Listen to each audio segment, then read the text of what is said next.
Hi 7th and welcome to your lesson on Russia and its fantastic places.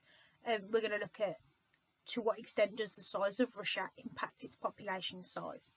Three parts of our lesson today. We need to be able to locate Russia on a map and learn some key facts. We're then going to look at the relationship between area and population, and then we're going to explain why these patterns will exist.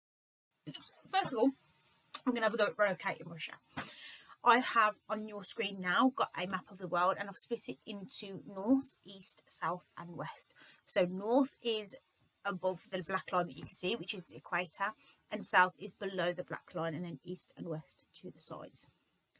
Russia, I've written a great big red Russia on there, so we know where that is now. We know that it is in that northern part of the world.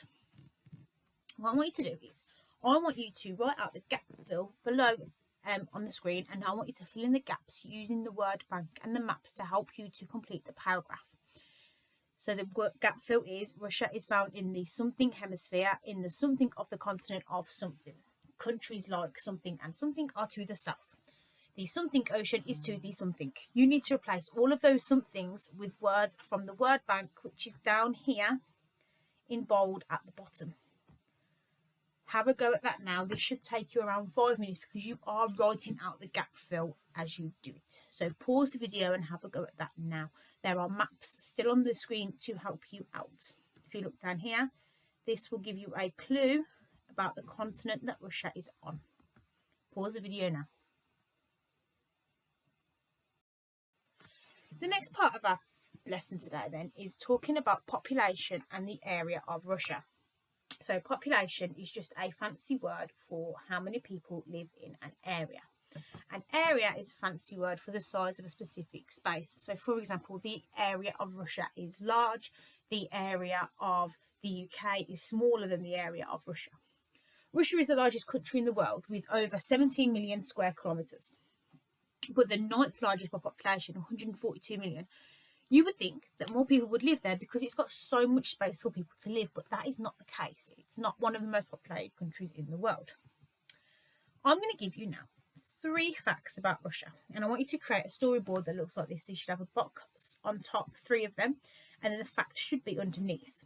I want you to, for each picture, draw me a reason as to why people won't live in Russia. So for example, the first one says, in Russia, most of the country experiences temperatures below freezing. You could draw a snowman because it's really cold. You could draw a snowflake. Anything that represents that those temperatures are really cold in Russia.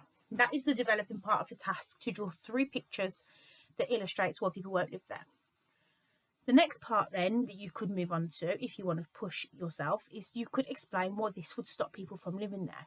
So for example, in Russia, most people don't live past the age of 70 years old.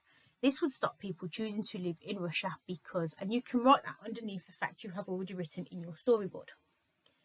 And then mastered, if you want to really show off and try and get a grade 7 in the future, this is good practice. I want you to tell me why you think the biggest reason people won't live in Russia. Okay, what is the main reason that people will choose not to live in that country? And if you can explain why you think that is the case, that would be even better. So to recap, 3 pictures illustrating the 3 facts that you can see on your screen now in a storyboard format. If you want to try and get a grade 4, 5 or 6 in the future, this is practice to explain why it will stop people from living there. And then mastered, you need to tell me what is the biggest reason why people won't live in Russia. This task should take around 10 minutes. And that is the end of our lesson today. So you have now looked at the location of Russia, and you've been able to describe it using your geographical skills. You have then looked at the relationship between area and population. You've seen that not always the biggest countries have the most people that live there. And then you have been able to explain why people don't want to live in Russia. So what I want you to upload for me this week onto Class Charts is your completed gap fill of Russia's location, and then the pictures and your explanation of why people don't want to live in Russia. Well done for participating in your home learning, and I look forward to seeing your work.